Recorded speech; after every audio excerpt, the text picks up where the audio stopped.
Bonjour tout le monde, j'espère que vous allez bien. Aujourd'hui, on va continuer le dernier exercice qu'on avait laissé, la statique graphique, qui est intitulé l'étude du guidage en translation d'un chariot. Dans cet exercice, on va traiter la statique graphique en la reliant avec la notion d'arc-boutement et le fait d'avoir du frottement dans les liaisons. Donc, cet exercice-là, c'est un extrait d'un CNC. Donc, le guidage en translation. Donc, lorsqu'on avait parlé du phénomène d'arc-boutement, on avait dit que ce phénomène se crée dans des liaisons telles que pivot-glissant ou glissière. Et c'est dû principalement au fait qu'il y a du jeu dans les liaisons.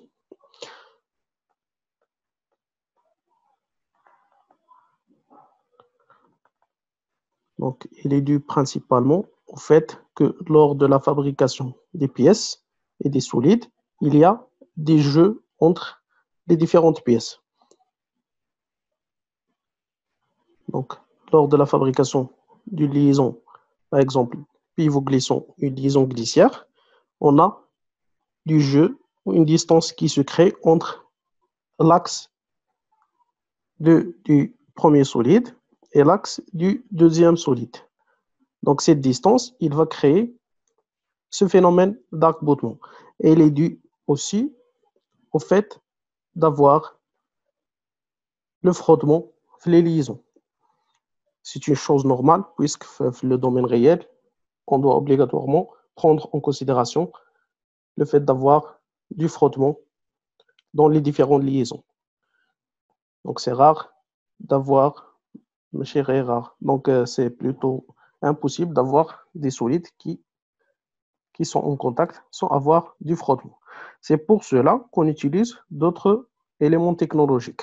Par exemple, ici, dans cet exercice-là, afin d'assurer le guidage en translation, donc créer une liaison glissière entre le solide 1 et le solide 0, on a utilisé, au lieu d'une liaison glissière directe, on a utilisé une liaison glissière en introduisant 4 contacts ponctuels avec ces galets-là. Donc, au lieu d'avoir un contact surfacique, on a utilisé un contact ponctuel en introduisant des galets, des éléments roulants qui vont avoir le mouvement de roulement. Ce roulement-là, il va permettre de créer la translation du solide 1.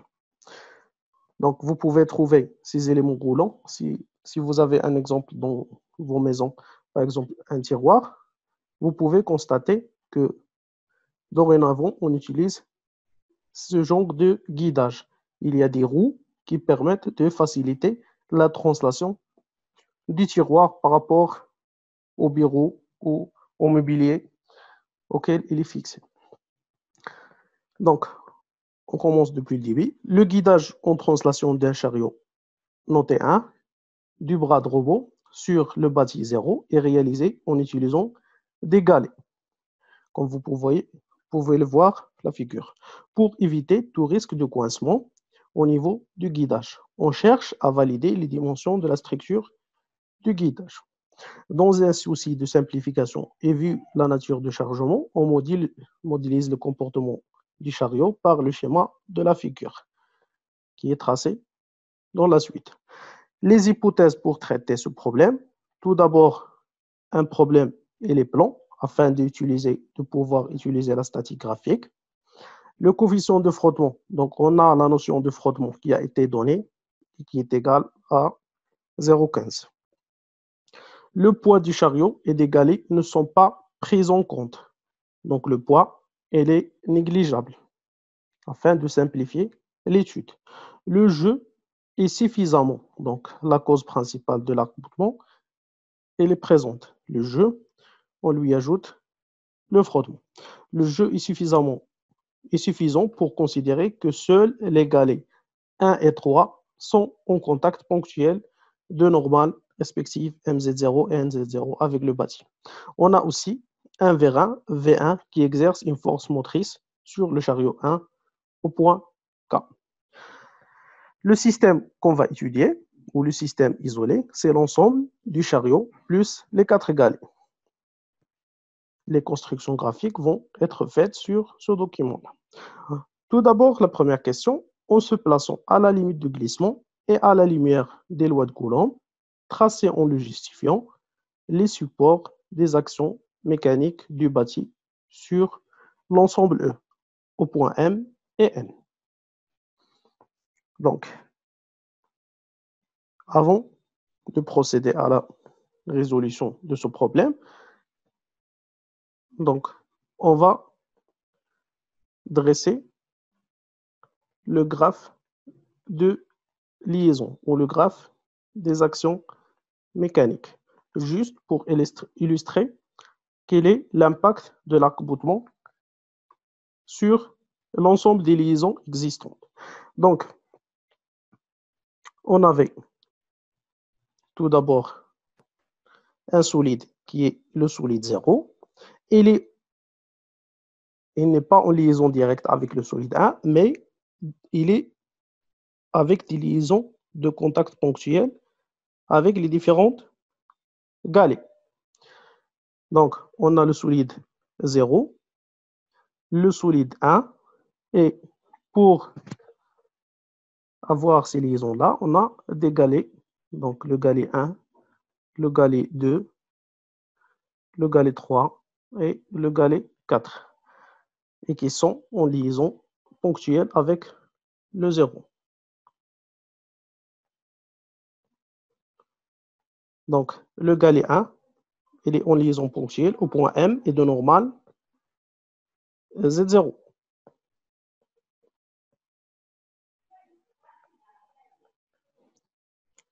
Le deuxième galet, il est en contact dans ce point-là.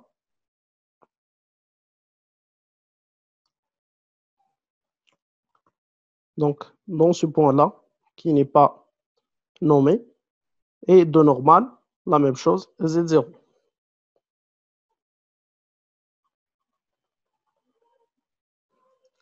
Un point et Z0. Le troisième galet, il est en liaison, la même chose, ponctuelle. Donc, le troisième galet, il est en contact au point N. Et de normale, Z0.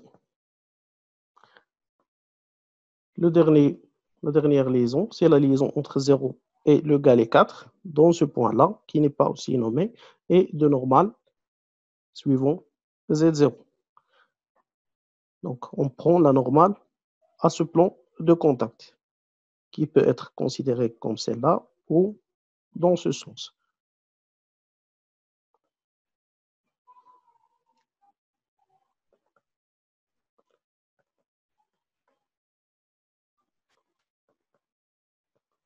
Les liaisons avec le solide 1, ce sont quel type de liaison? Ce symbole-là, il représente quoi? Il représente une liaison pivot. Pivot d'axe.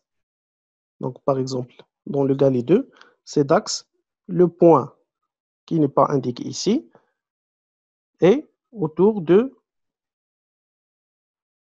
ce serait quoi ici? Donc, Z0, X0, ce serait Y0, qui est la normale au plan de l'étude. Donc, les différentes liaisons seront des liaisons pivots. D'axe Y0.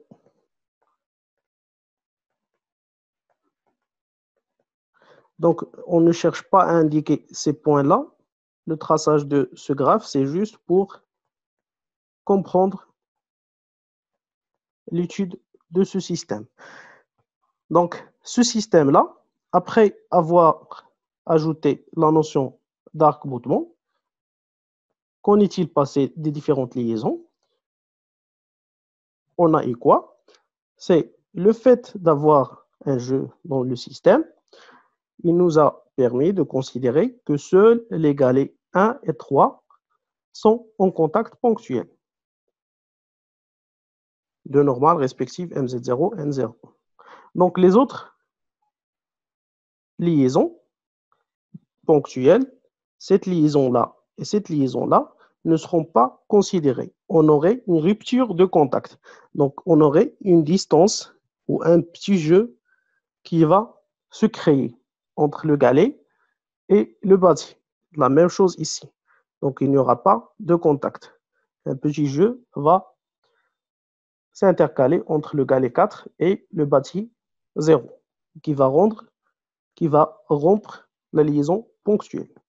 Donc, ces deux liaisons-là ne seront pas considérées. Cette liaison-là et celle-là. D'accord? Et c'est dû au phénomène d'arc-boutement.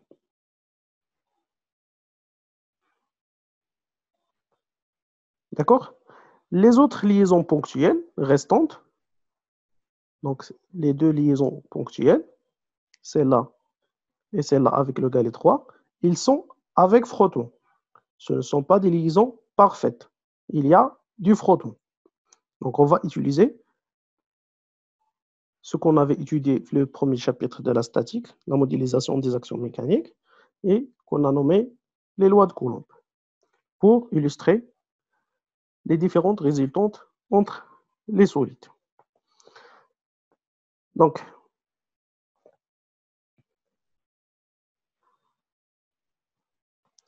la première question, il nous demande de faire quoi? De déterminer juste les directions ou les supports des actions mécaniques du bâti 0 sur l'ensemble au point M et N. Donc, on souhaite déterminer juste les directions, pas les résultantes en entier. Donc, le point M. Prenons l'exemple du point M. Le point M, il représente le point de contact entre le galet 1 et le 0. C'est un contact avec frottement. Donc, si c'était un contact ponctuel sans frottement, la résultante de 0 sur le galet 1, ça serait portée par la normale, qui est suivante Z0. Donc, la résultante ou la direction de la résultante de 0 sur le galet 1 serait portée par cette direction normale. Mais puisqu'il y a frottement, la résultante, donc il y aurait deux composantes. La résultante aura deux composantes. Une composante normale et une composante tangentielle.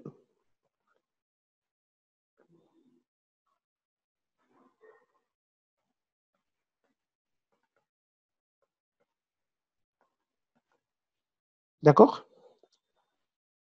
Mais, donc, ces deux composantes-là, si on fait la somme, ils vont produire la résultante. Donc, la résultante serait la somme de ces deux vecteurs-là.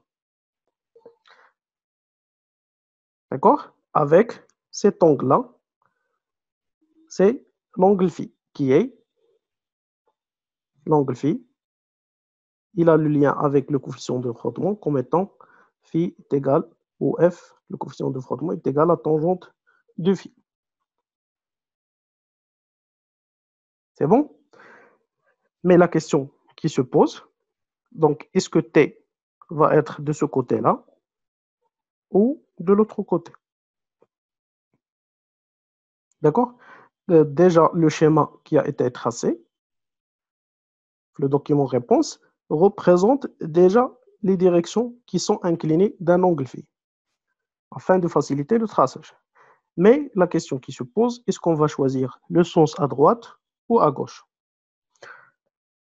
Donc, pour déterminer le sens, qu'est-ce qu'on connaît à partir des lois de Coulomb? Donc, les lois de Coulomb, ils nous donnent quoi?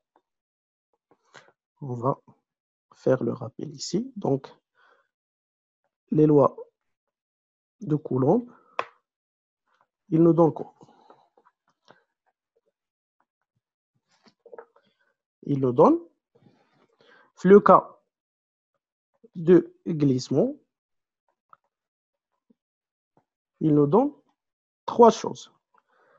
Tout d'abord, la composante tangentielle. Donc, il nous donne la norme de la composante tangentielle comme étant le coefficient de frottement fois la composante normale. Il nous donne la direction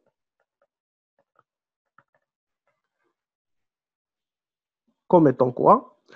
Comme étant, après avoir défini la vitesse de glissement en un point de contact entre les deux solides,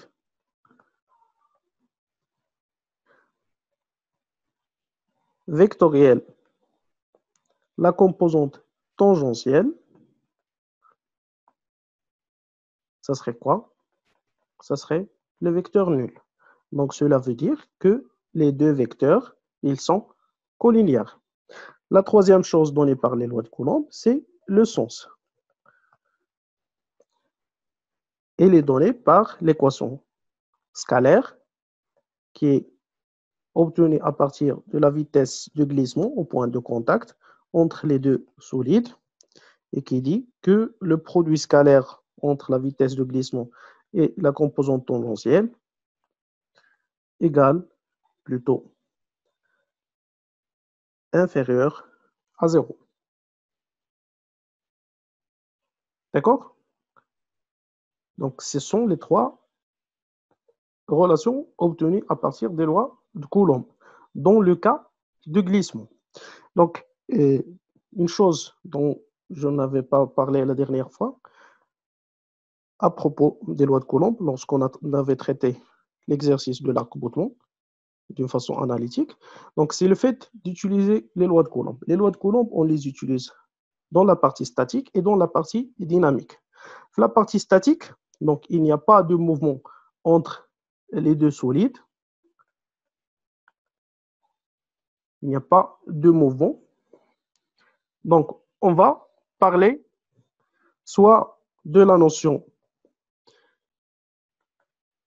d'adhérence qu'on avait défini les lois de Coulomb et à partir duquel on avait dit que la composante tangentielle, elle est égale, sa norme, elle est égale à un coefficient d'adhérence noté mu fois la composante normale.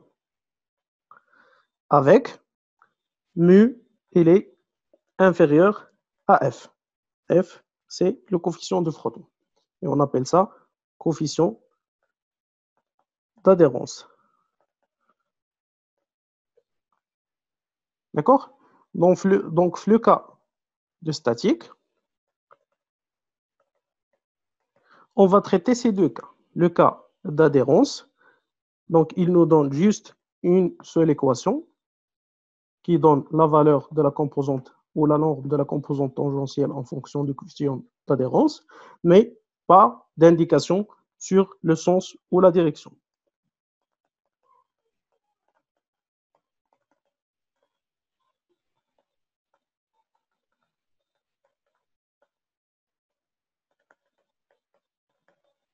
D'accord? Pourquoi? Parce qu'on n'a pas la vitesse de glissement.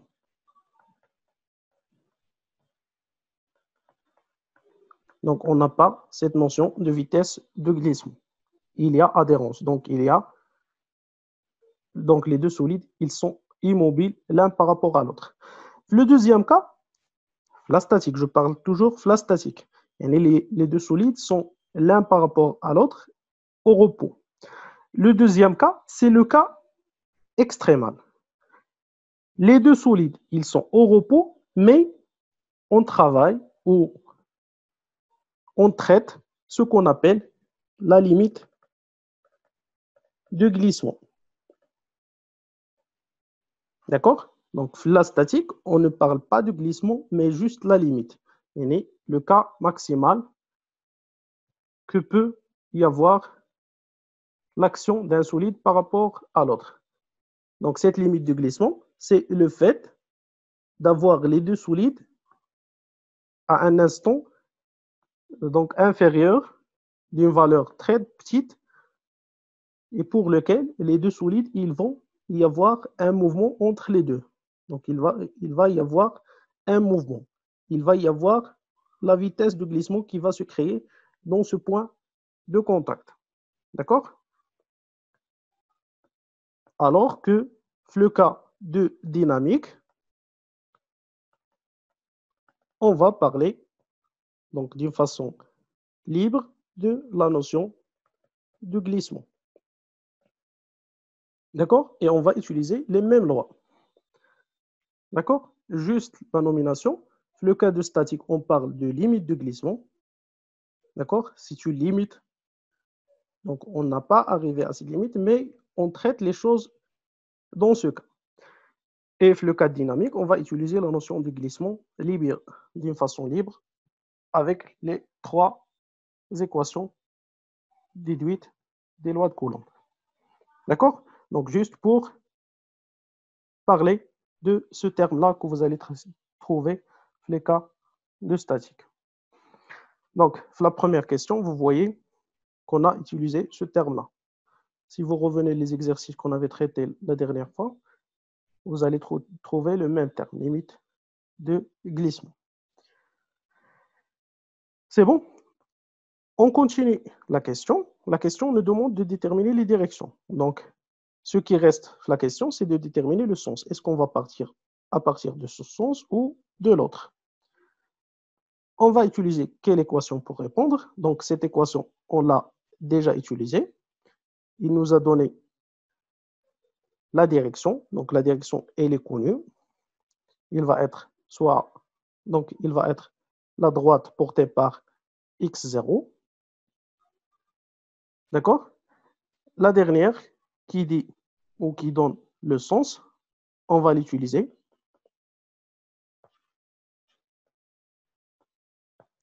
Mais tout d'abord, cette vitesse de glissement, il va être dirigé dans quel sens?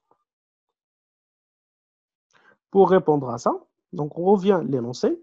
Comme vous voyez, la dernière hypothèse, on a un V1 V1 qui exerce une force motrice F1 portée par X0 sur le chariot 1 au point K. Donc cette phrase, elle est tracée d'une façon graphique ici. Donc cette force-là, ou cette résultante, elle est appliquée au point K. C'est une action d'un vérin extérieur qui applique sa force sur le chariot 1 afin de permettre son mouvement. Donc, à partir de ça, le mouvement de déplacement du chariot, il va être dans quelle direction?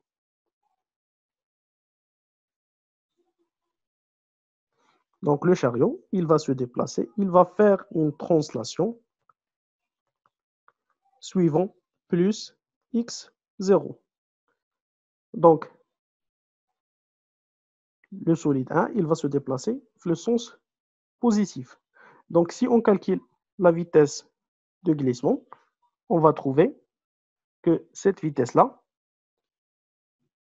il va avoir le même mouvement. Donc, puisqu'on traite la vitesse du point M appartenant à l'ensemble E, donc le point M, la même chose, il va se déplacer au cours du temps, donc des points qui vont se déplacer vers X positif.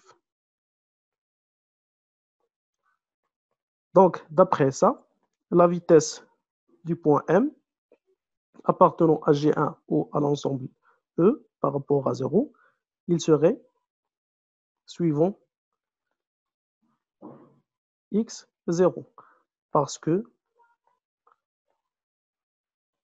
l'ensemble, où le chariot se déplace vers x0 positif. D'accord? À partir de ça, et d'après les lois de Coulomb,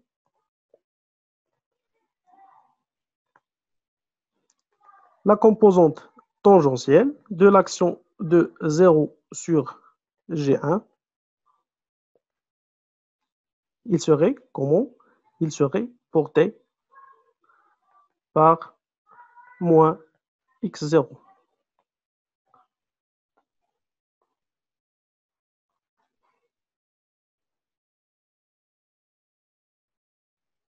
C'est bon?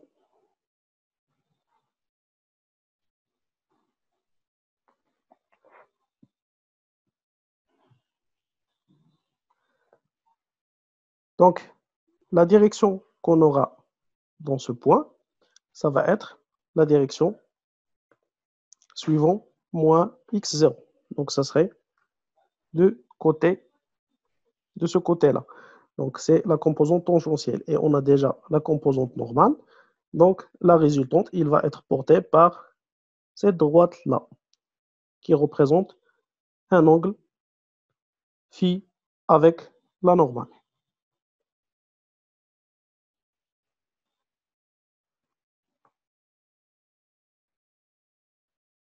D'accord? Donc, ça serait cette droite-là.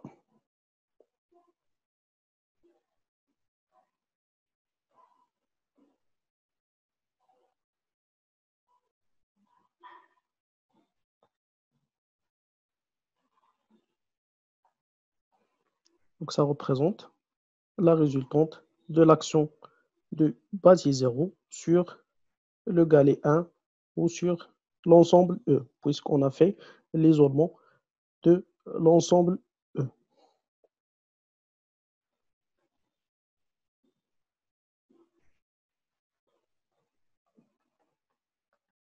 à travers le galet 1. D'accord? Donc, on a déterminé la direction pour le premier contact. Le deuxième contact au point N. La direction, il serait porté par quoi? Donc, la même chose. C'est, on souhaite déterminer l'action de 0 sur 3. Donc, tout d'abord, la composante tangentielle, il serait porté par moins z, parce que c'est l'action de 0 sur 3.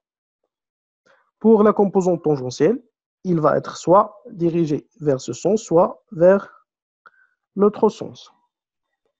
La même chose, puisque le chariot se déplace vers le côté de x positif, donc on va prendre la composante tangentielle dirigée vers l'autre sens. D'accord? Ainsi, la direction de la résultante, il serait porté par cette droite-là.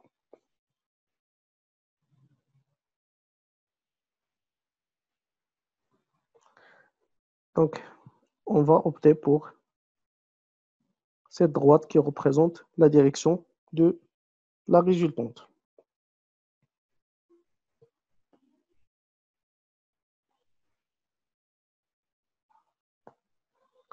C'est bon? Et ça serait la résultante de l'action de 0 sur l'ensemble E, mais cette fois-ci à travers le galet 3.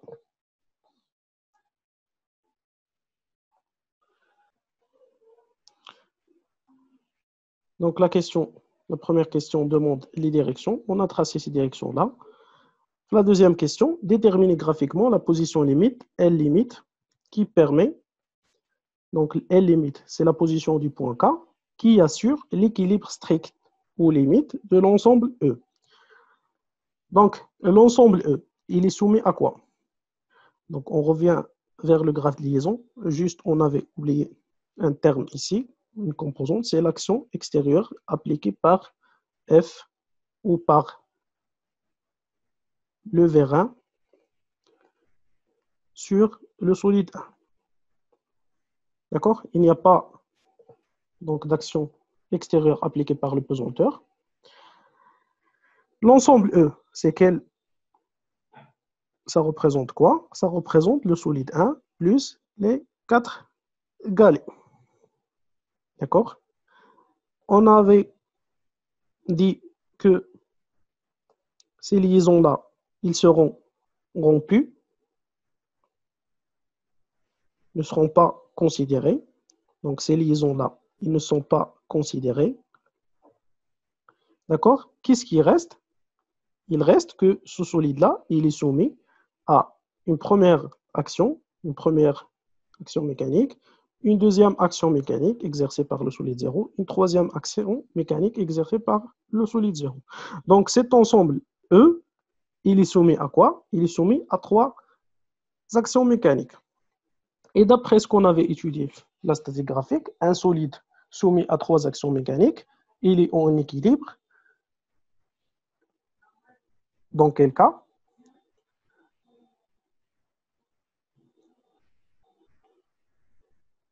Donc, l'ensemble E est en équilibre si on a deux résultantes qui sont appliquées sur l'ensemble E. Et la troisième, c'est celle-là. Qu'est-ce qu'on avait dit la dernière fois? Si un solide est soumis à 3 actions mécaniques, alors obligatoirement, on doit trouver l'une des configurations ou des dispositions. Soit les 3 actions mécaniques, ils sont toutes les 3 parallèles. Donc, on avait dit coplanaires. En plus, ils doivent être soit parallèles, soit deux de ces actions mécaniques, ils sont concurrentes, un point I. Et la troisième va être obligatoirement passée par ce point I, ce point de concurrent.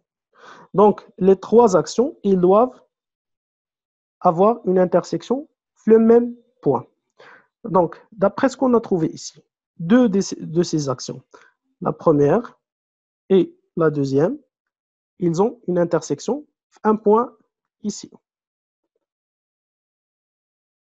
D'accord? On va le nommer G. La troisième, qui est cette action-là, il ne passe pas par le même point. Donc, pour avoir l'équilibre de ces 3 forces, il doit y avoir obligatoirement la position de cette droite ou de cette force, il va passer obligatoirement par ce point. Et ça serait la direction de quoi? La direction de F1. F1, il doit obligatoirement passer par le point G. Ainsi, on traite ici quoi? On traite L, qui est la distance qui sépare l'axe avec la direction de la force F. Cette distance L, la position limite, ou la position qui représente l'équilibre, c'est lorsque L, il va se positionner sur cette distance-là. Ça serait L limite. D'accord? Lorsque le point K, il va se positionner sur la droite passante par le point G. D'accord?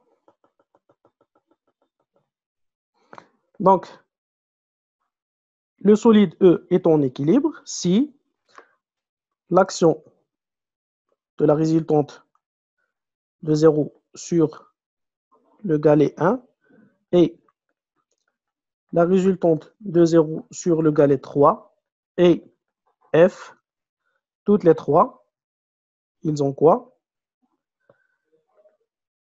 Leur direction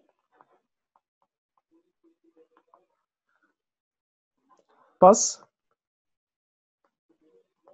par un point commun ou un point d'intersection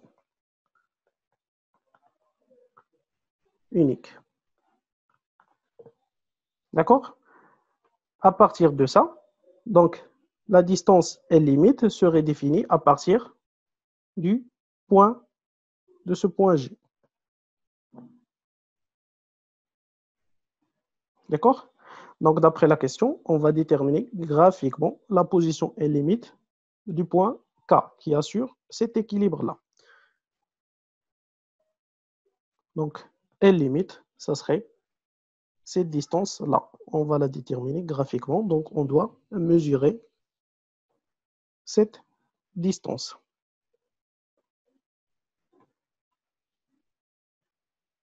Ça serait L limite.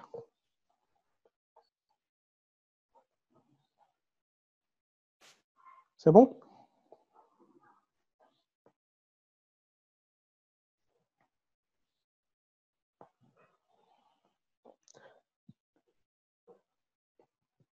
La question C, à l'aide d'une analyse géométrique, déterminer L limite en fonction de F et des données.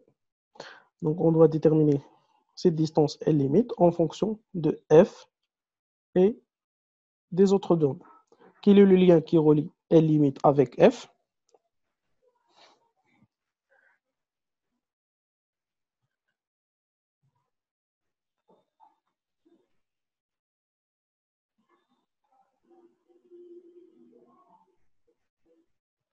Donc, si on positionne L limite ici,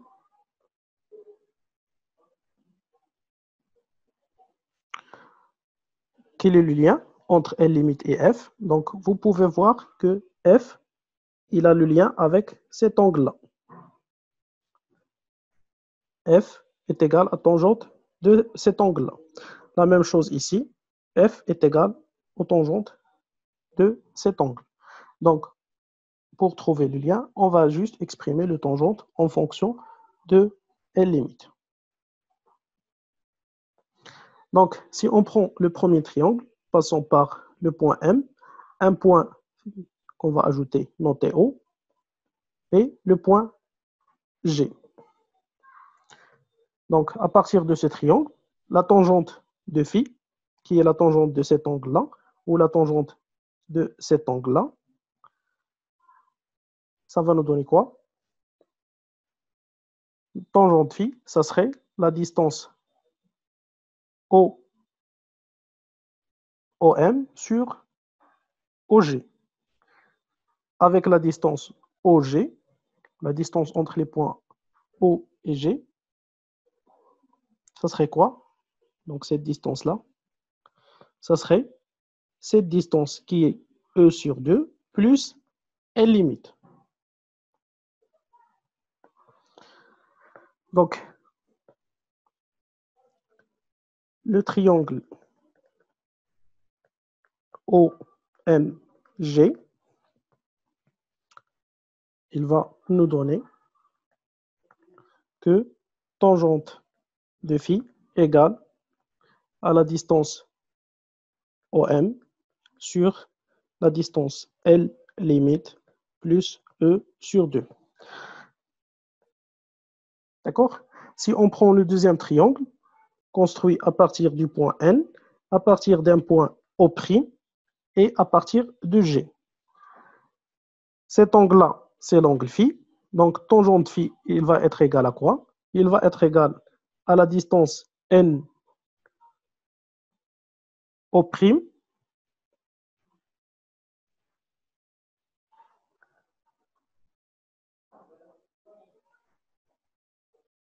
D'accord? Donc, juste pour faire les choses d'une façon rigoureuse, donc on va tracer la droite, passons par, et on va prendre le point O' ici, et le point O, ça serait ici, pour respecter, d'avoir des triangles rectangles. Donc, on a le triangle NO'G. Le tangente phi, ça serait la distance NO' divisée par la distance O'G. La distance O'G, il est en fait quoi? Il est égal à L limite moins cette distance qui est E sur 2. Donc, le triangle O'Ng,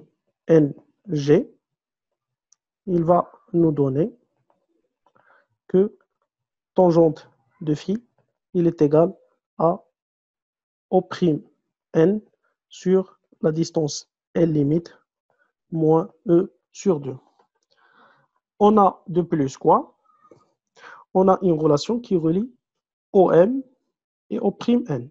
Donc cette distance plus celle-là, ça va donner quoi? Ça va donner la distance H.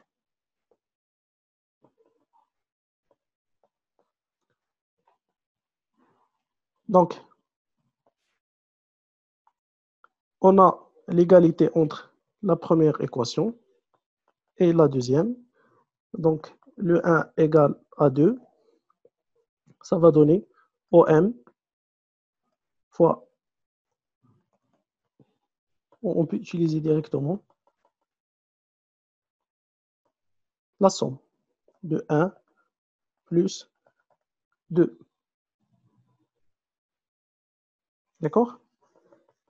Donc, à partir de ces deux équations-là, OM plus O'N égale à la distance H. Or, la distance H, c'est quoi? Ça va être L limite plus E sur 2 fois tangente de phi plus L limite moins E sur 2 fois tangente de phi.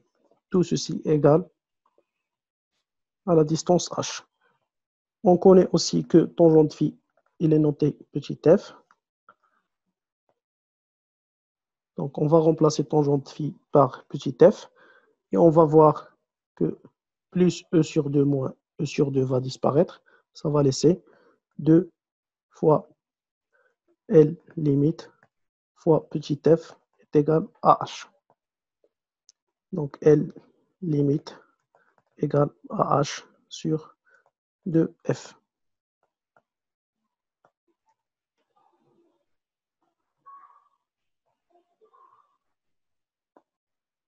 D'accord?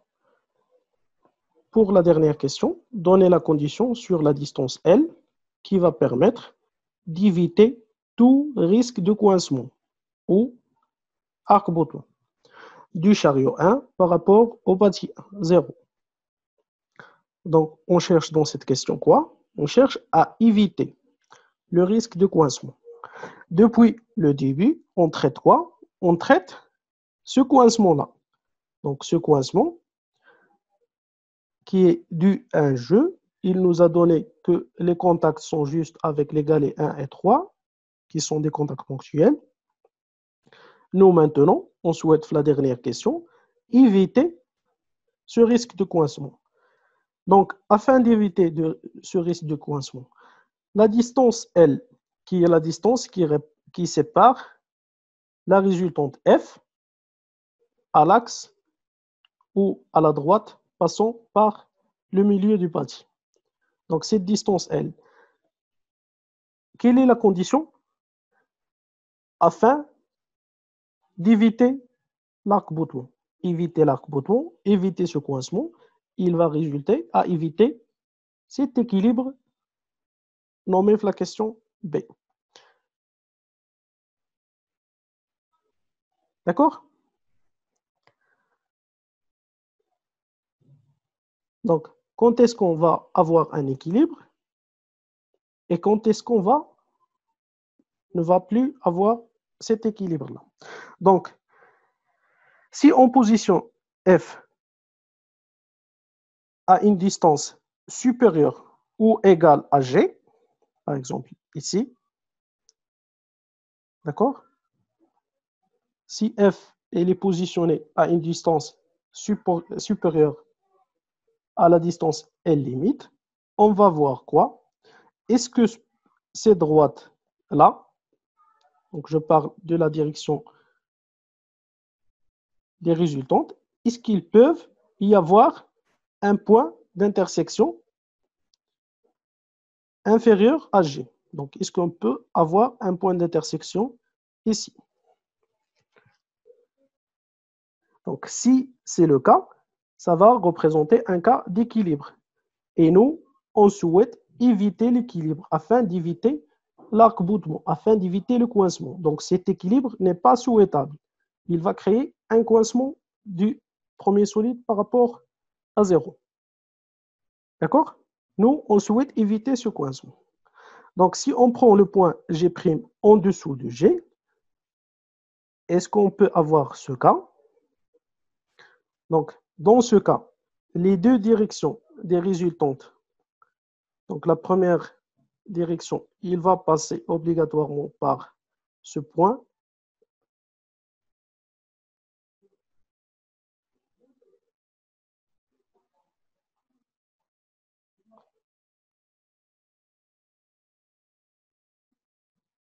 Donc, est-ce qu'on peut avoir ce cas? Le deuxième,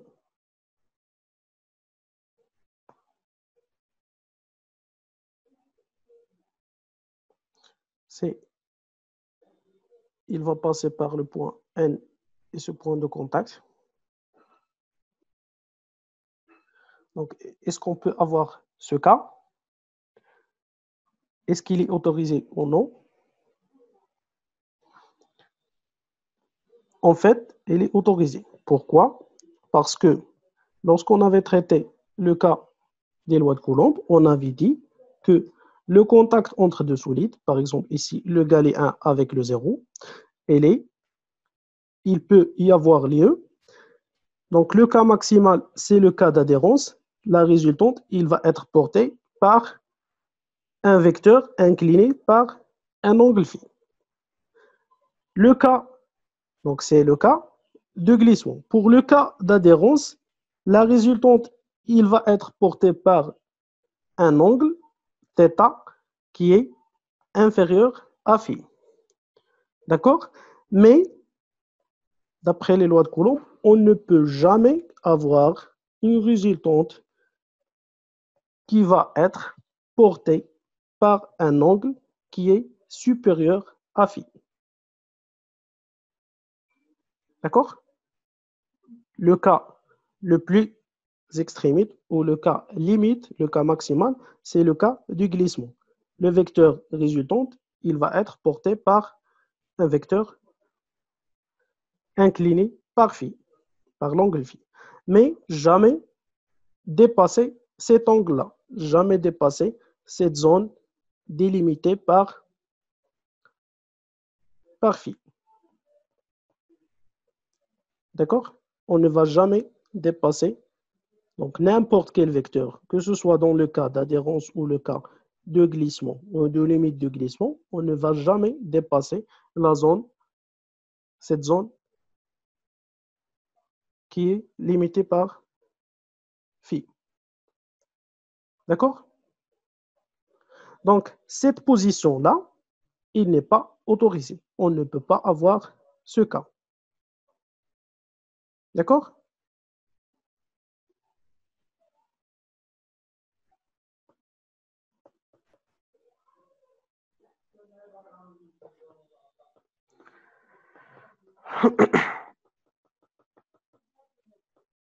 Donc, le premier cas, il est autorisé. Donc, le vecteur qu'on avait tracé en vert, ce vecteur-là, il peut y exister. D'accord? Donc, on peut avoir l'intersection des trois vecteurs dans ce point-là. D'accord? Dans ce point G'. Mais, donc, si on trouve que les trois forces, ils ont une intersection dans ce point, alors le solide, il est en équilibre et il est coincé. Il a un arc-boutement avec le bâti 0. Donc, afin d'éviter cet équilibre-là, qui n'est pas souhaitable, il est obligatoire que la résultante F se positionne un point tel que il n'y a pas d'équilibre. Donc, ce point-là, il doit se situer obligatoirement à partir d'un point qui est supérieur à G. Donc, n'importe quel point qui représente une distance L inférieure à L limite serait un point qui ne respecte pas l'équilibre, donc il ne respecte pas l'arc-boutement. on ne va pas avoir d'arc-boutement. D'accord? Donc, la condition de ne pas avoir un arc-boutement, c'est L inférieur à L limite. C'est bon? Donc, la dernière question. La condition sur la distance L, afin d'éviter le risque de coincement ou d'arc-boutement, c'est d'avoir une distance L inférieure à L limite. D'accord? Donc, la dernière question D. Si la force ou juste la direction de F est positionnée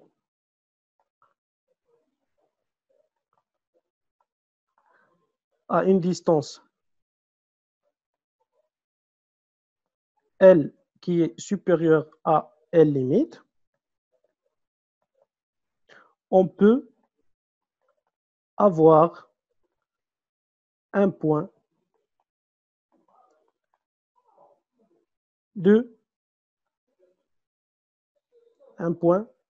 d'intersection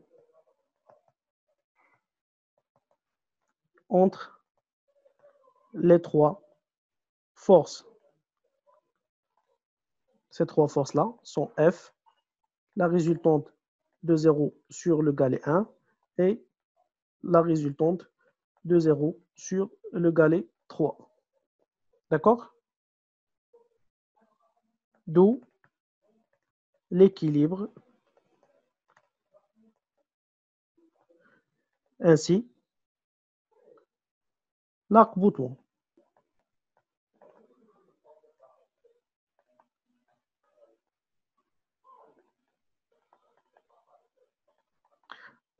D'accord? Donc, la condition afin de ne pas avoir l'arc-bouton, c'est L, il doit être inférieur à L limite. De non-arc-boutement,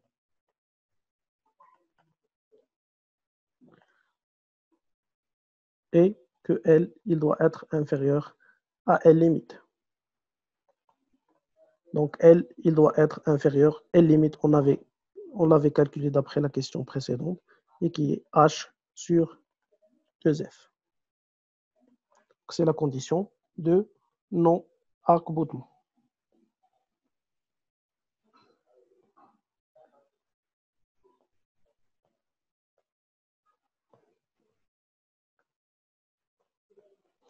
D'accord?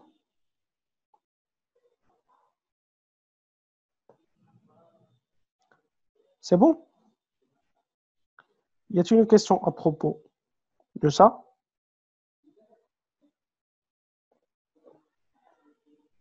Non, monsieur, c'est clair. C'est bon. Donc, pour la statique graphique, y a-t-il une question? Donc, la statique graphique, on a traité deux cas. Soit un solide qui est soumis à deux forces. Et on avait dit que si un solide il est soumis à deux forces, obligatoirement, ces deux-là, ils seront de même direction, de même norme et de sens opposé.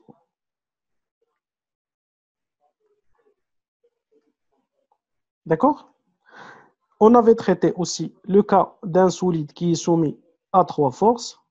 Et on a dit que si un solide est soumis à trois forces, on détermine, donc on connaît deux de ces forces-là à partir du point d'intersection des deux directions. On va déterminer le point d'intersection et à partir de ce point et du point d'application de la force, on va déterminer la direction. D'accord? Et pour déterminer la norme, on va utiliser ce qu'on appelle le triangle des forces. Donc, on va tracer les trois forces avec leur direction propre et on va tracer un triangle donc, de somme vectorielle nulle. On va partir de ce point et arriver au même point. Donc, la somme des forces égale au vecteur nul. Le deuxième cas, c'est lorsqu'on a un solide qui est soumis à trois forces qui sont parallèles. Donc, on va trouver deux de ces forces. La troisième, il doit obligatoirement être parallèle. Donc, la direction, elle est trouvée. Et pour déterminer la norme, on va utiliser la même chose. La somme des forces est égale à 0. Donc, la première,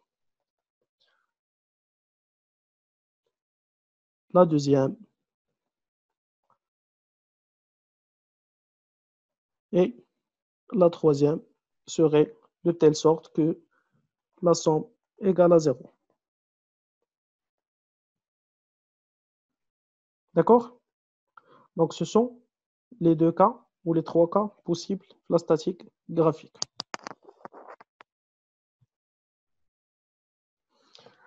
Donc, s'il n'y a pas de questions, on va passer à la dernière partie de la statique, qui est intitulée la liaison équivalente.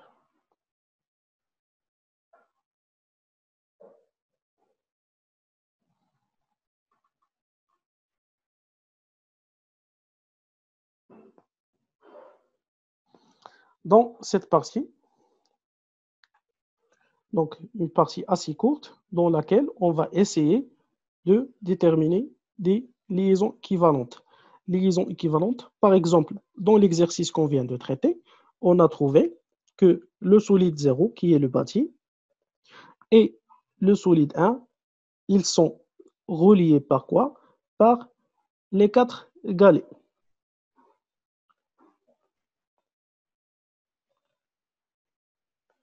D'accord? Avec des liaisons ponctuelles d'un côté et des liaisons pivots de l'autre côté. Mais quel a été l'objectif d'utiliser ces 4 galets? C'est juste pour construire une liaison entre le solide 0 et le solide 1, qui est une liaison qui assure le mouvement de translation, qui est une liaison glissière de direction X. D'accord? Donc, toutes ces liaisons-là, ils ont l'objectif d'assurer le déplacement de translation suivant une direction donnée. Dans cet exercice, on va faire la même chose. On va traiter les cas donc, de deux solides qui sont reliés par des liaisons en parallèle et on va trouver la liaison équivalente. D'accord? À partir de plusieurs liaisons. Et on va traiter le cas pour lequel un solide est en liaison avec un autre solide à travers des liaisons en série. Donc, des liaisons en série, on doit obligatoirement intercaler d'autres solides. D'accord?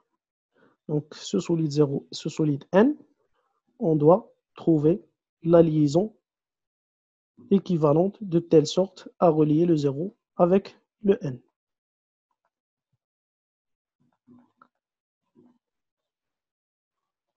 C'est bon? Et en parallèle à ça, on va parler de la notion de mobilité. La notion de mobilité qui représente le degré donc, de mouvement possible entre ces deux solides-là. C'est bon? Donc, c'est tout ce qu'il y a dans ce chapitre. Tout d'abord, la première page, on a des hypothèses pour traiter ça. Tout d'abord, on va supposer que les pièces modélisées sont des solides indéformables. Donc, c'est l'hypothèse fondamentale pour traiter la mécanique des solides dans les classes préparatoires pour la filière MP-IPSI. La deuxième hypothèse, c'est que les liaisons, on va traiter juste des liaisons parfaites dans cette partie du cours. Et à contact bilatéral, un contact maintenu, quelles que soient les actions mécaniques. Par exemple, tout à l'heure, lorsqu'on avait traité le cas de contact ponctuel entre les galets et le bâti. Donc, on avait dit que le galet 1, il va être maintenu en contact, alors que le galet 3 et le galet 2, ils vont y avoir un jeu, une distance qui va séparer le contact entre les solides. Donc, dans ce chapitre, dans cette partie-là, on va parler toujours qu'il y a un contact bilatéral. Donc, la rupture de cette liaison ponctuelle n'est pas possible. Donc, le solide G1, il ne va pas se déplacer dans la direction qui n'est pas autorisée. Donc, il n'y aurait pas de distance suivant la direction de la normale. Donc, le mouvement suivant cette direction ne serait pas considéré. Donc, si jamais on a une liaison ponctuelle, le mouvement suivant la normale ne peut être considéré. La même chose pour les autres liaisons. Donc, on ne va pas traiter s'il y a rupture de contact.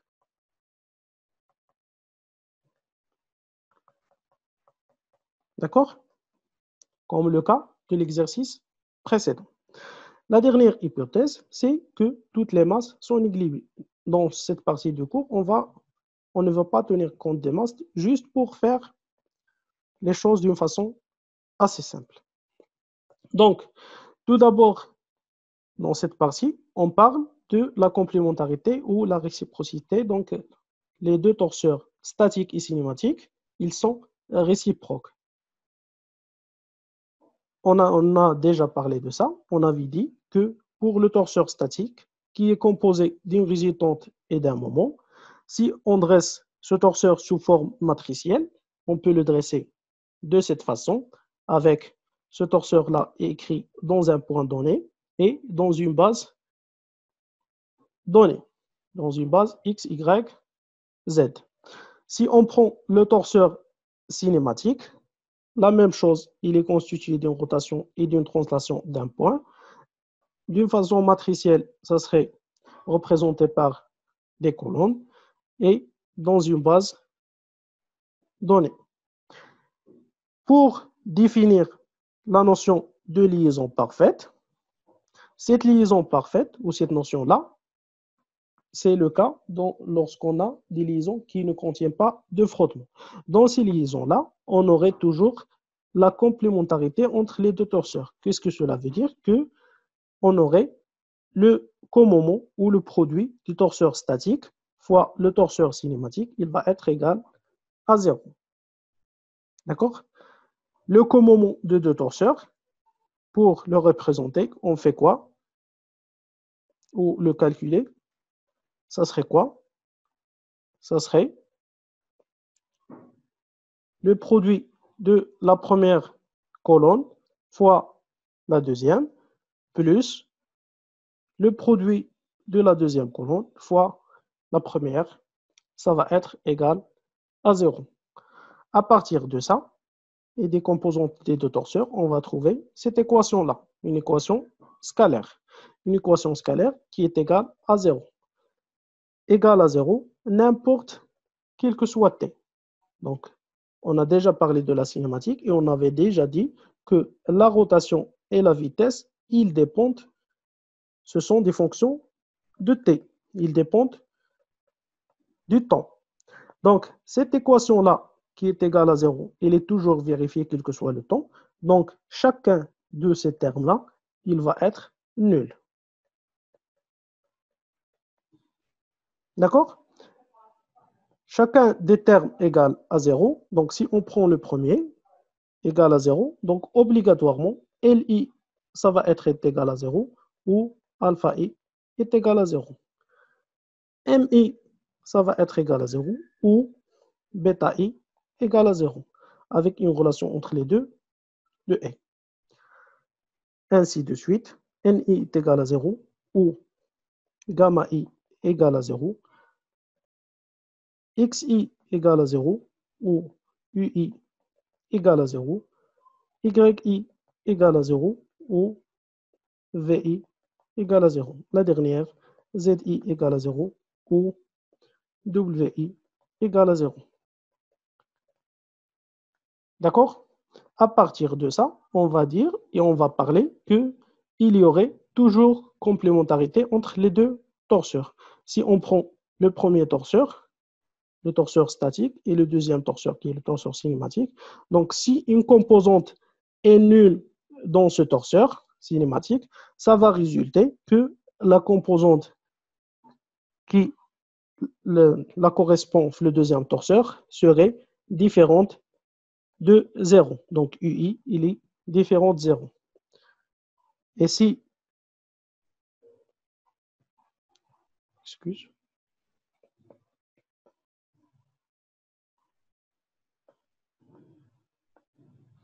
donc, et ainsi de suite. Si une composante est nulle ici, cela veut dire que cette composante, elle est différente de 0. D'accord?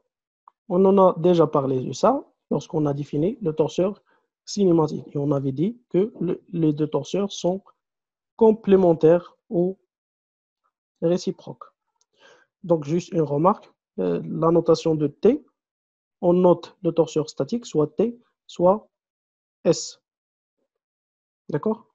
Juste pour ne pas avoir de confusion dans ce qui a été tapé dans ce cours.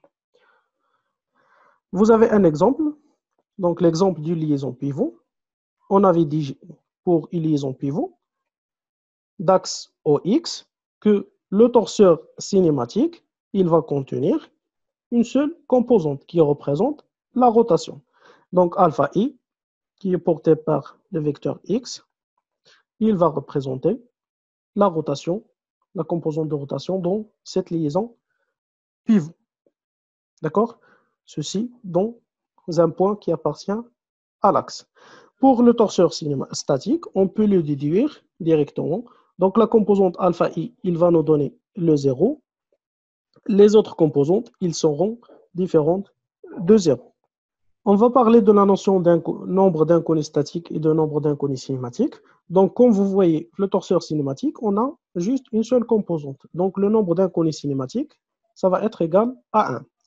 Pour le torseur statique, vous voyez qu'on a 5 composantes qui ne sont pas nulles. Donc, les inconnus, donc je m'excuse, ce sont des inconnus. Ils peuvent y être nuls. Donc, après l'application du PFS et la détermination, donc déterminer leurs valeurs, on peut trouver des valeurs qui sont nulles.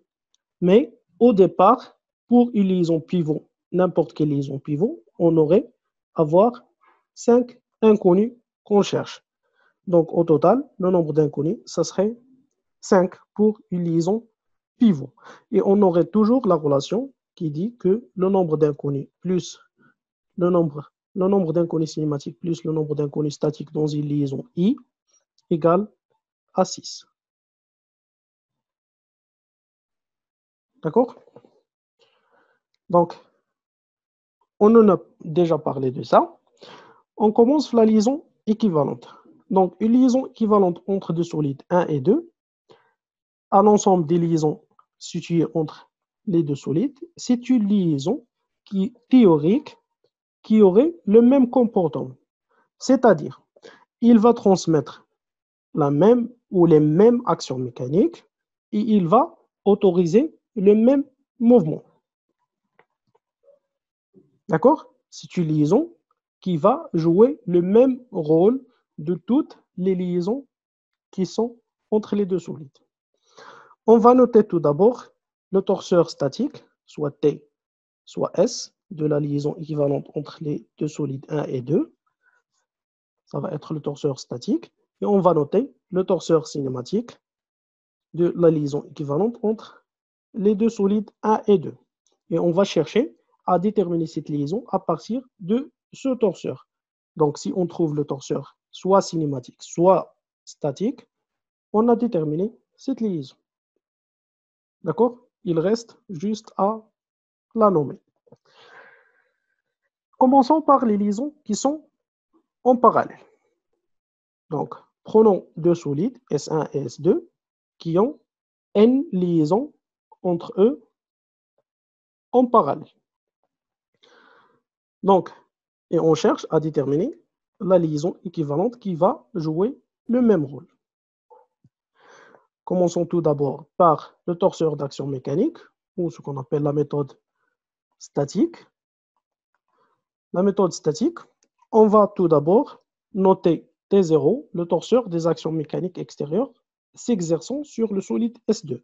Donc ce solide S2, il est soumis à d'autres actions mécaniques, par exemple l'action de pesanteur, l'action d'un fluide, l'action d'un champ électromagnétique. Donc on va noter toutes ces actions extérieures, on va les noter T0. Donc obligatoirement, si on cherche la liaison équivalente, toutes ces actions-là, ils vont être les actions appliquées sur le solide, la liaison équivalente. D'accord?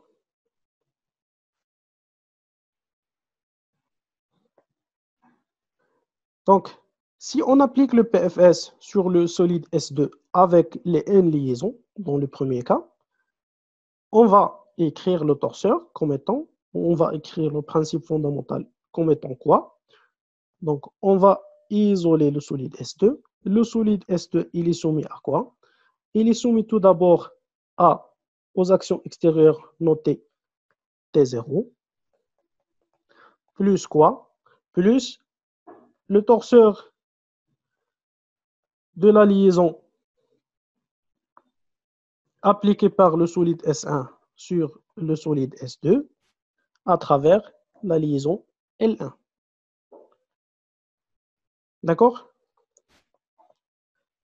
Plus le torseur de la liaison L2 jusqu'à arriver au torseur de la liaison Ln. Donc on peut écrire les choses sous forme d'une somme. Donc la somme des torseurs des différentes liaisons notées Li avec I partant de 1 jusqu'à n. Cette somme-là, le PFS, ça va être égal au torseur nul. Donc, j'ai dit que le PFS, il va s'écrire sous forme le torseur des actions extérieures plus le torseur des différentes liaisons égale au torseur nul. Donc, on a fait la somme des différentes liaisons sous forme de sigma de I allant de 1 jusqu'à n.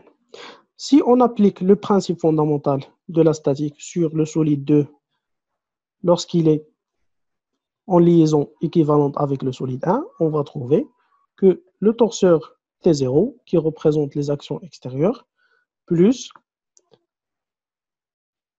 on a maintenant juste une seule liaison. C'est la liaison équivalente qui est appliquée par le solide S1 sur le 2 à travers la liaison équivalente.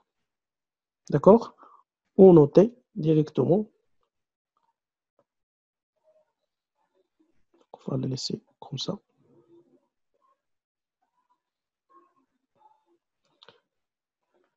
Tout ceci égale au torseur nul. Donc, la liaison équivalente, il va jouer le même rôle. Donc, ces deux équations-là, ils seront la même équation. Ils seront égaux. Donc, on a T0, c'est T0, le 0 de ce côté. Donc, à partir de ça, on peut dire que cette somme-là, il va être égale au torseur de la liaison équivalente. D'où, d'après ça, le torseur de la liaison équivalente, ça va être quoi? Ça va être la somme de I allant de 1 à n des différents torseurs statiques de S1 sur S2 à travers la liaison Li. D'accord? Donc, pour déterminer la liaison équivalente, à partir du torseur statique ou de la méthode statique, on va faire les torseurs de chaque liaison et par la suite faire la somme. Mais attention, toutes les torseurs, ils doivent être exprimés le même point. D'accord? Et le torseur résultant, ça va être le même point.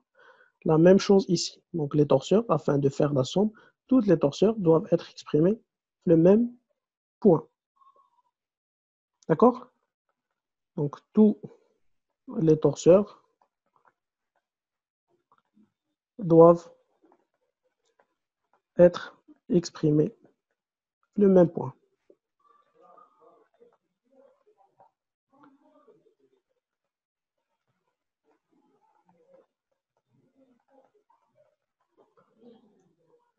D'accord? Et dans la même base.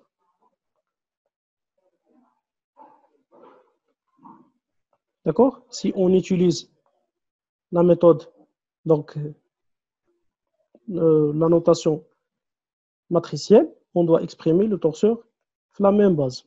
Si on utilise la notation vectorielle, donc sous forme de lignes, donc déjà les vecteurs sont inclus dans l'expression. Sinon, on doit exprimer le vecteur ou le torseur dans toutes les torseurs dans la même base. D'accord?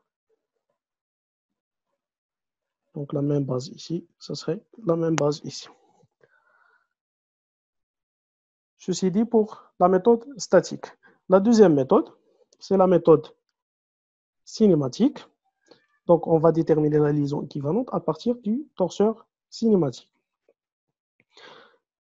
Donc à partir de ça, à partir de la définition qu'on avait donnée, si un mouvement élémentaire il est empêché par une liaison, il doit être empêché par toutes les autres liaisons. Ainsi, la liaison équivalente, il va l'empêcher. Donc, si on reprend ce schéma-là, si par exemple la liaison L1, il autorise une rotation autour d'un axe X. D'accord? Obligatoirement, on doit trouver la rotation ici. Mais si jamais la première liaison, il autorise la rotation, mais une liaison LI, il interdit la rotation autour de X. Que serait le mouvement de la liaison équivalente? Donc, on a deux liaisons entre les solides, une qui autorise la rotation, l'autre qui l'empêche. Donc, le mouvement final, la liaison équivalente, est-ce qu'il va autoriser ou empêcher la rotation? En fait, il va empêcher, il va interdire la rotation, puisque ce mouvement, il n'est pas autorisé entre les deux solides. Il est bloqué par cette liaison-là. D'accord? Ceci s'exprime dans la méthode cinématique par le fait que le torseur de la liaison équivalente entre les deux solides, il va être le torseur cinématique. Donc, entre les deux solides, à travers la liaison I, il va être égal. Donc, on aurait une égalité entre tous les torseurs des liaisons, quel que soit I appartenant à l'ensemble 1N. On écrit 1N comme ça, ou 1N. D'accord? Donc, pour déterminer le torseur par la méthode cinématique, il suffit d'écrire l'égalité entre les différents torseurs des liaisons. La même remarque, donc ça doit être le même point, ça doit être la même base.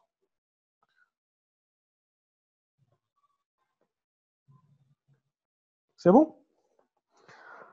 Prenons le premier exemple, ou la première application.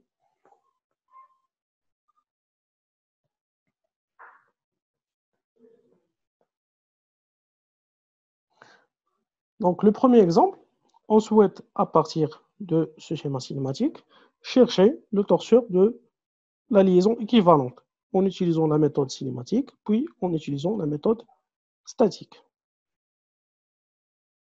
D'accord? Donc, comme vous voyez, quelles sont les liaisons qu'on a? Donc, on a tout d'abord deux solides qui sont reliés par des liaisons L1 et L2. La première liaison L1, c'est une liaison pivot glissant. Donc, c'est une liaison pivot glissant. La deuxième liaison L2, c'est une liaison ponctuelle. Donc, on a un contact ponctuel, le point O. D'accord?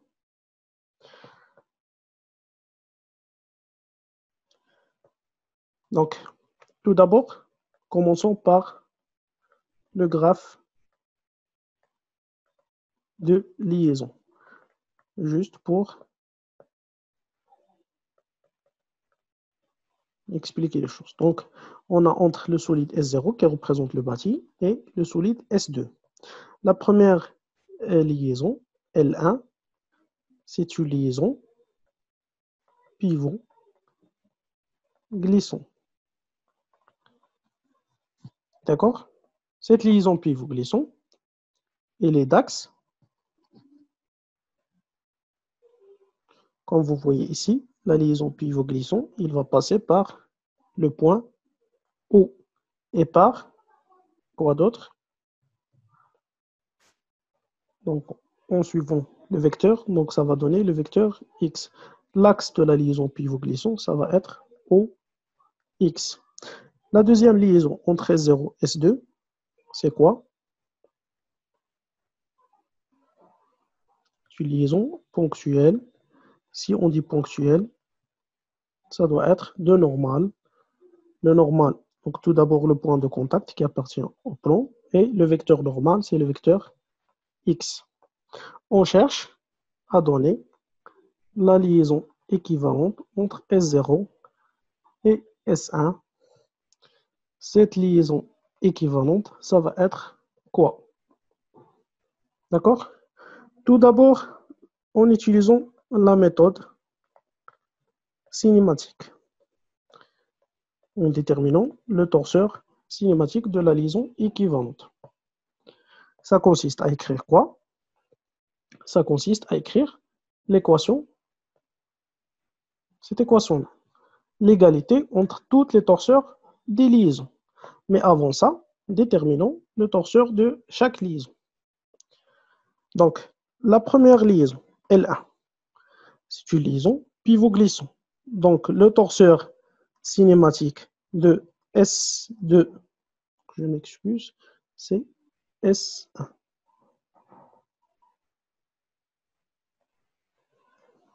D'accord? Et ici, donc problème de notation, c'est entre 0 et 1. Ici, c'est 0 et 1, puisqu'on a les solides S0 et S1.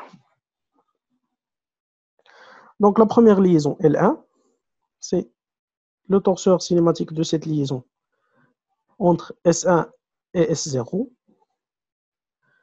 de la liaison 1. C'est une liaison pivot-glissant d'axe OX. Et comme vous savez, un pivot glissant, il autorise quoi? Il autorise à la fois la rotation et la translation suivant le vecteur de l'axe, qui est le vecteur X. D'accord? Donc, son torseur exprimé, le point O, est dans une base qui contient le vecteur X. Il va autoriser la translation et la rotation suivant X. Les autres composants seront nuls. D'accord? La deuxième liaison. La deuxième liaison, le torseur cinématique de la liaison 2 entre S1 et S0. C'est le torseur de la liaison ponctuelle, ponctuée de normal OX. Donc, le torseur exprime le point O est dans une base qui contient obligatoirement le vecteur X.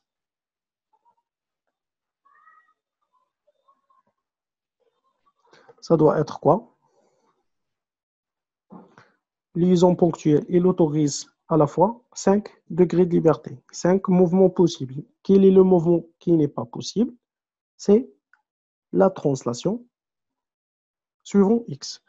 Donc, la translation suivant X serait empêchée. Les autres mouvements, ils sont possibles. Donc, oméga X, oméga Y, oméga Z, VY et VZ. Donc, pour faire la distinction avec le premier, on va ajouter des primes ici.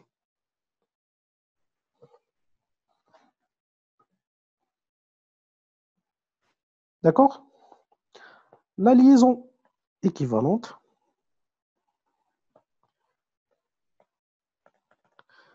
Donc, la liaison équivalente, le torseur de la liaison équivalente entre le S1 et S0, d'après ce qu'on vient de faire, ça serait égal au torseur de la liaison 1, ça serait égal au torseur de la liaison 2, d'accord? On doit juste vérifier qu'on a exprimé les torseurs, le même point et dans la même base. Donc, on peut prendre la même base qui contient le vecteur x.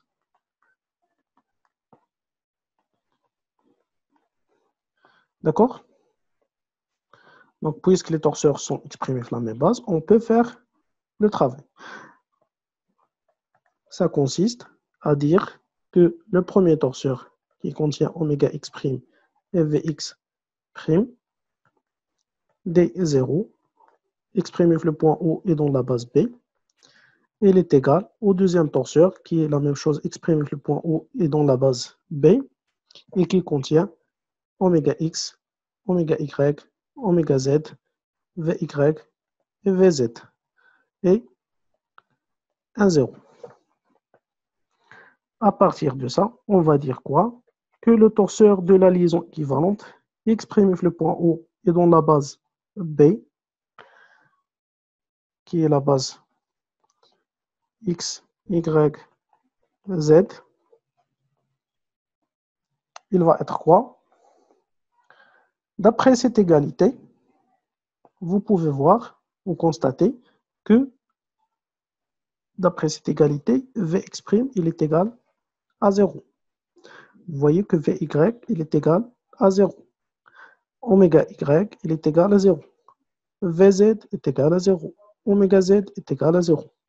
Il nous reste juste que oméga x est égal à oméga x', qui n'est pas nul. D'accord? Donc, à partir de ça, on peut dire que le torseur de la liaison équivalente, ça serait des zéros suivant toutes les composantes, sauf la rotation. On peut la noter oméga x ou oméga x'. Donc, c'est le seul mouvement qui n'est pas empêché. Les autres mouvements, ils sont empêchés par l'une des liaisons ou l'autre. Comme vous voyez, le torseur de la liaison pivot, donc le pivot glissant, il autorise la translation, mais la liaison ponctuelle, il l'empêche. Donc, on a trouvé un 0. La liaison ponctuelle, il autorise la translation suivant Y et suivant Z, mais la liaison pivot glissant, il l'empêche. La rotation autour de X, Y et Z est autorisée par les liaisons ponctuelles, mais elle est empêchée par la liaison pivot glissant. D'accord? Donc, le torseur de la liaison équivalente est noté de cette forme. Cette liaison équivalente, il va être quoi? Donc, ce torseur, c'est le torseur cinématique de quelle liaison?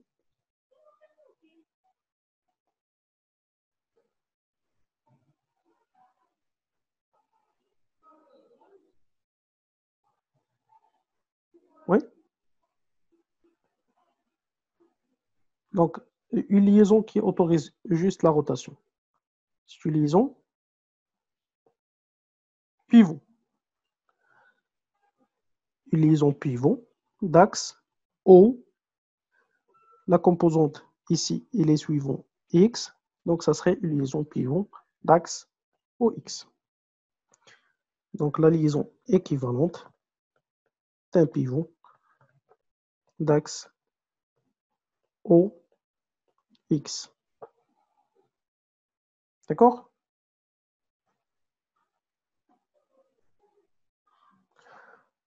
Reprenons la même chose, mais cette fois-ci en utilisant la méthode statique.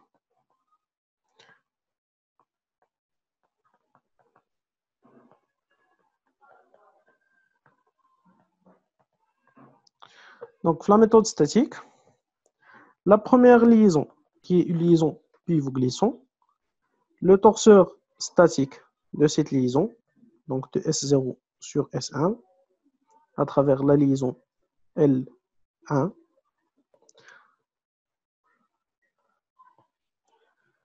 donc une liaison pivot-glissant, d'axe OX,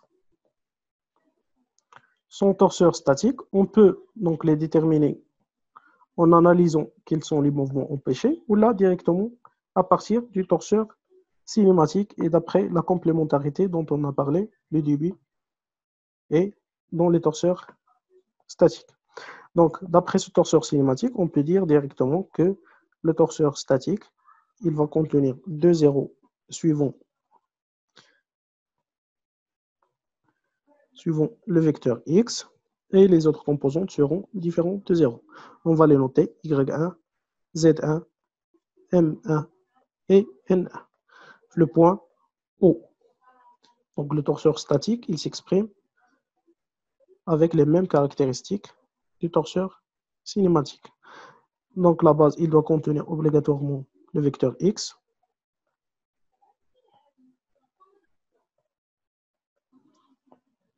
D'accord? La deuxième liaison, c'est une liaison ponctuelle. Donc une liaison ponctuelle, il autorise 5 degrés de liberté. Comme vous voyez ici, cette liaison, c'est une liaison ponctuelle parfaite. Quelle est l'action transmissible ou la résultante transmissible? C'est la résultante suivant x. D'accord? Donc, le torseur statique, il va contenir juste une seule composante. En utilisant le torseur cinématique, vous voyez que le torseur cinématique contient un seul zéro, ce qui se traduit par une seule composante qui va être un inconnu statique.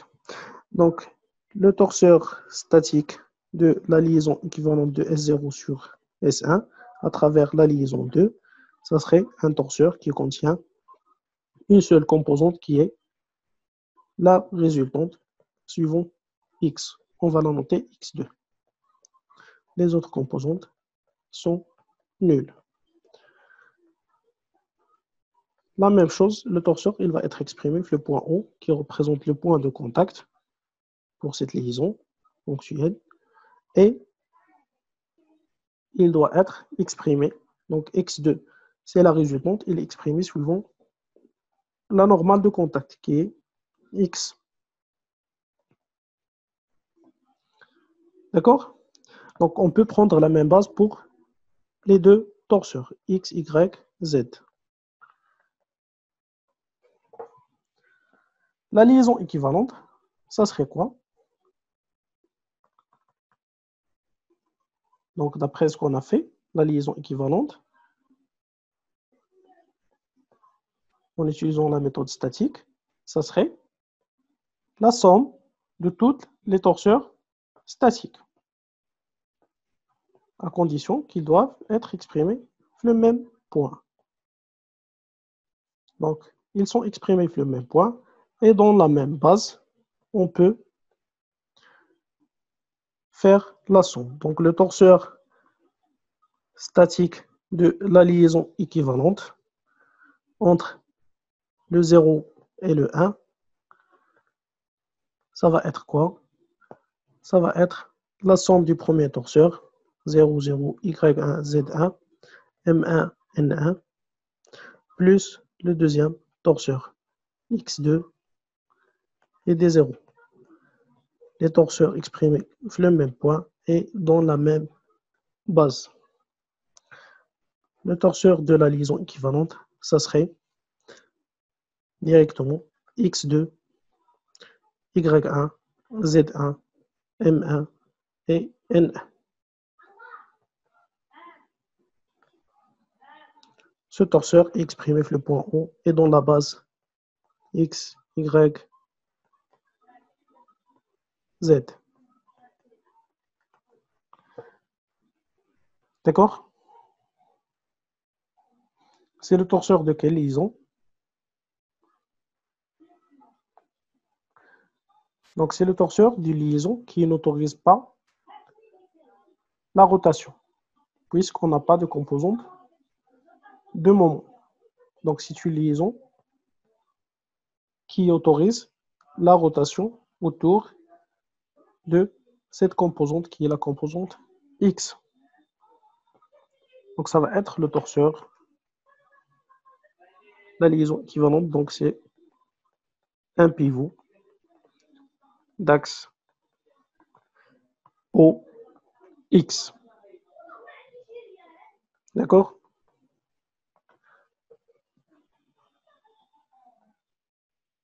Donc, en utilisant les deux méthodes, on a obtenu que la liaison équivalente, c'est un pivot d'axe OX.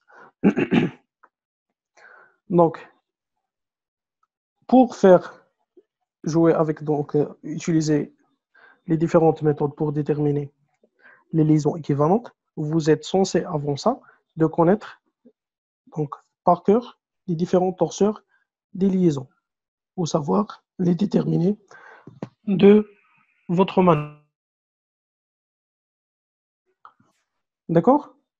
Et vous devez connaître à la fois les éléments caractéristiques. C'est pour cela que j'insiste sur les éléments caractéristiques. Par exemple, lorsqu'on trace le graphe de liaison, on dit toujours qu'une liaison il est caractérisée par un tel axe ou une telle normale. Pourquoi?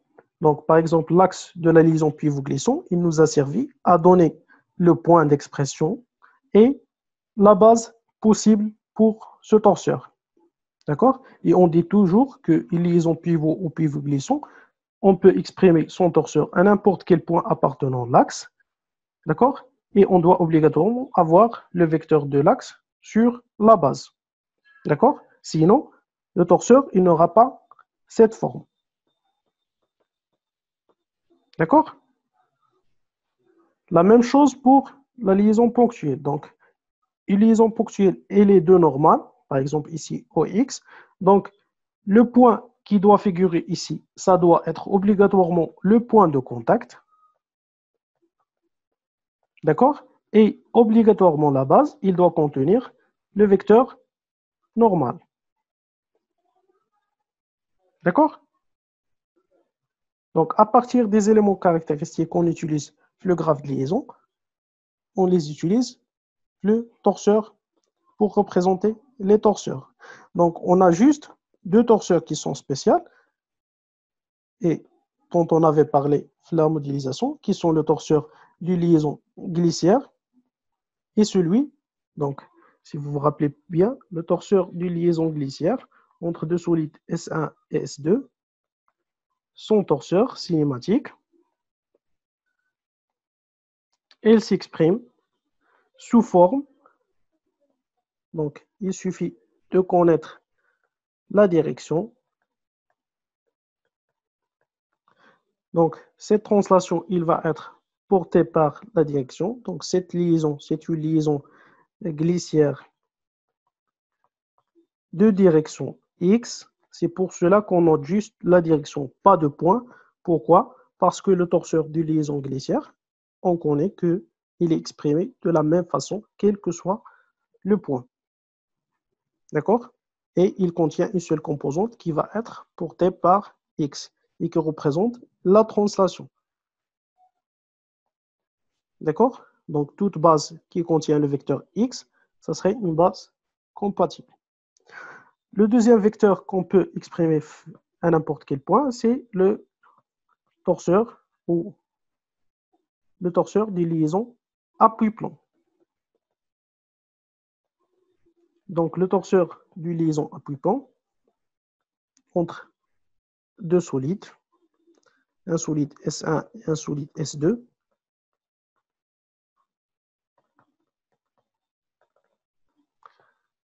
Son torseur, si on prend la même base, X, Y et Z, vous pouvez voir que cette liaison appui-plan, il autorise juste la rotation autour de l'axe Y. Donc, on va voir qu'on a la rotation autour de Y, pas de rotation autour de X ou de Z. Et il autorise à la fois la translation suivant X et la translation suivant Z. D'accord? Donc, pour les vecteurs, on doit obligatoirement, lorsqu'on va dire une liaison appui-plan, on va dire que c'est un appui-plan de normale. Donc, on va prendre un point, par exemple, ici O, de normale, O, Y. D'accord? Donc, le vecteur y, il doit figurer obligatoirement dans la base. Pour le point, donc, on peut exprimer le torseur de cette façon dans n'importe quel point. D'accord? De cette façon. Donc, pour le torseur de la liaison pivot, la liaison glissière, ça va être toujours le même torseur, quel que soit le point. Mais pour la liaison appui-plan, ça va être le torseur qui est de la même façon. D'accord?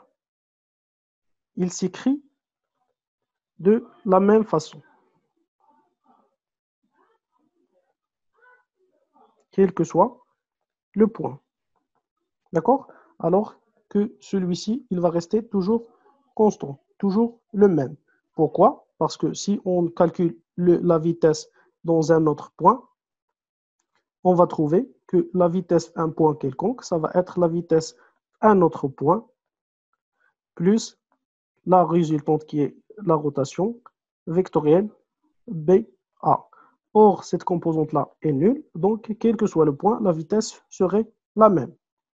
Donc, ceci dit pour une liaison glissière. Pour un appui-plan, lorsqu'on va calculer la vitesse 1 point A,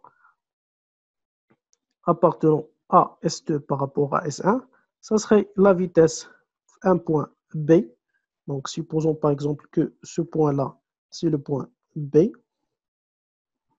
plus quoi? Donc, appartenant à S2 par rapport à S1, plus la rotation vectorielle, le vecteur BA. D'accord? On va trouver que la vitesse qui est déjà exprimée par Vx 0 et Vz, on a un 0 ici, 0 et Vz dans la base donnée, plus la rotation qui contient une seule composante qui est oméga y.